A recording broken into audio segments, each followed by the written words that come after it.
자, 이제 대선이 이틀 앞으로 다가온 상황입니다. 막판 표심을 흔들 주요 변수들이 지금 주목을 받고 있는데 먼저 유시민 작가가요. 김문수 후보 배우자 설란영 씨에 대해서 한 발언 논란이 되자 해명까지 했지만 그 후폭풍은 여전히 이어지고 있는 상황입니다. 이재명 후보는 어제 유시민 작가가 사과를 했으니 국민이 용서할 것이다 이렇게 말을 했습니다. 유시민 작가의 논란 발언과 또 해명 그리고 어제 나온 이재명 후보의 입장까지 이어서 한번 들어보겠습니다. 이 설란영 씨의 인생에서는 거기 갈 수 없는 자리예요. 그래서 이 사람이 지금 이렇게 발이 공중에 떠 있어요. 이제 영부인이 될 수도 있는 거예요. 그러니까 제정신이 아니다 그런 뜻이죠. 근데 그 표현을 고치면 한목적적이고 이성적인 판단을 하지 못하고 있다 그런 뜻이에요. 설란영 씨가 왜 그러한 언행을 하는지에 대한 제가 이해하는 바 설명을 한 거지. 제가 무슨 계급주의 무슨 여성 비하 노동 비하 그렇게 말을 하지 않았어요. 부적절한 표현이었던 것으로 보여지고 사과하셨다고 하니까 저도 우리 국민들께서 용서하시지 않을까 이렇게 생각됩니다. 일단 국민의힘은 어제 이재명 후보의 발언, 그러니까 이 두둔하는 발언이죠. 유시민 작가를 두둔한 것에 어떻게 평가했는지 궁금하고 어제 이 두 후보 발언 어떻게 봐야 할지 먼저 윤기찬 부위원장께서 먼저 설명해 주시죠. 좀 논란을 계속 어떻게 보면 키워갈 필요가 없는 논란인데 이재명 후보가 키워가고 있는 거라고 보여져요. 왜냐하면 유시민 후보가 본인이 이제 김혜경 여사를 설란영 여사가 그 여러 가지 비판을 하는 부분과 관련돼서 평을 할 때 어떤 이유로 제정신이 아니다라고 얘기를 했어요. 그런데 이게 거친 편이다라고 본인이 평가를 했고 이거는 잘못됐다. 이걸 굳이 고친다 그러면 한목적이고 이성적이질 못한다. 그말 제정신이라는 표로 그렇게 표현한 거예요. 그러니까 저 표현은 오히려 더 상처를 줬을 것 같고요. 어쨌든 본인이 말한 취지 내지 의미는 그대로 이어간다는 건데 이재명 후보가 그 유시민 그 시의 표현을 그대로 갖고 온 거죠. 부적절한 표현인데 아마 이제 사과했으니까 국민들도 이해할 것이다, 용서할 것이다 이렇게 얘기했어요. 그런데 피해자는 김문수 후보와 설란영 여사입니다. 직접적인 대상화를 해서 얘기를 했기 때문에 그 피해자들은 아직 용서를 하지 않았어요.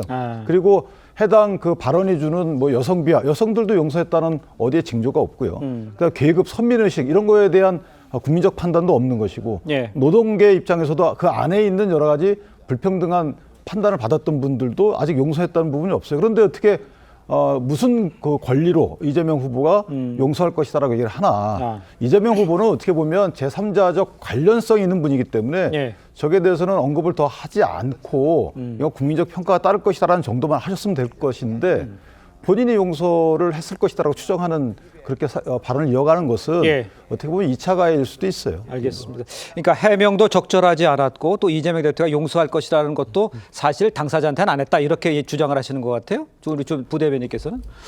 일단 이번 사건에서 말씀을 좀 드리고 싶은 부분은 유시민 작가의 발언에 대해서 민주당과 국민의힘의 입장이 전혀 다르지는 않습니다. 분명히 유시민 작가의 발언 자체는 굉장히 부적절했고요. 피해자 입장에서 납득할 수준 정도가 될 정도로 사과를 할 필요성은 당연히 있는 것입니다. 여기에 대해서 이재명 후보도 부적절하다는 입장을 밝힌 것 자체가 유시민 작가에 대한 발언에 대한 평가를 했다라고 보여지는 것이고요. 국민이 용서할 것이다라는 것은 일종의 뭐 추측과 예측 같은 영역에 불과한 것입니다. 유시민 작가의 경우에는 민주당 당적을 가지고 있는 것도 아니고요. 그리고 유시민 작가가 지금 현재 선대위에서 어떠한 직함을 가지고 대선 레이스에서 어떤 활동을 하는 것도 아닙니다. 그런데 지금 이 모든 유시민 작가의 발언 자체가 민주 진보 진영의 뭐 스피커이다 보니 민주당과 이재명 후보가 그렇게 한 것인 마냥 공격을 하는 포인트로 삼고 있는 것 자체가 저는 전반적으로 정치 공세에 해당한다고 보여지는 것이고요.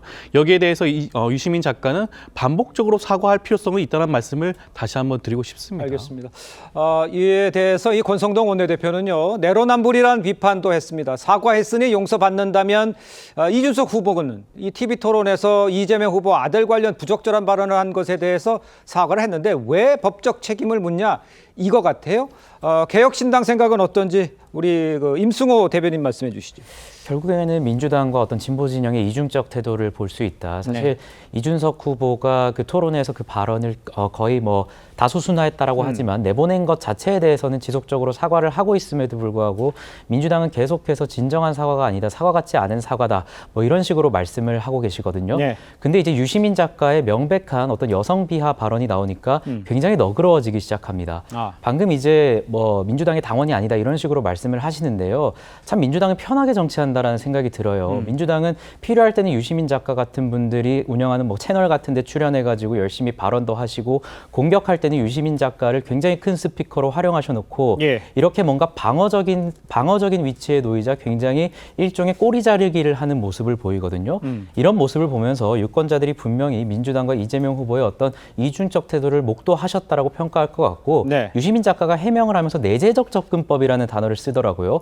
이재명 후보도 내재적 접근법을 하시는 겁니다.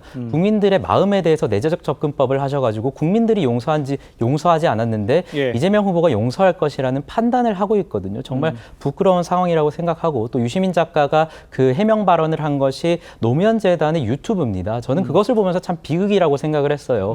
노무현 정신이라는 것은 결국에는 계급주의 타파, 학벌주의 타파를 외치신 분입니다.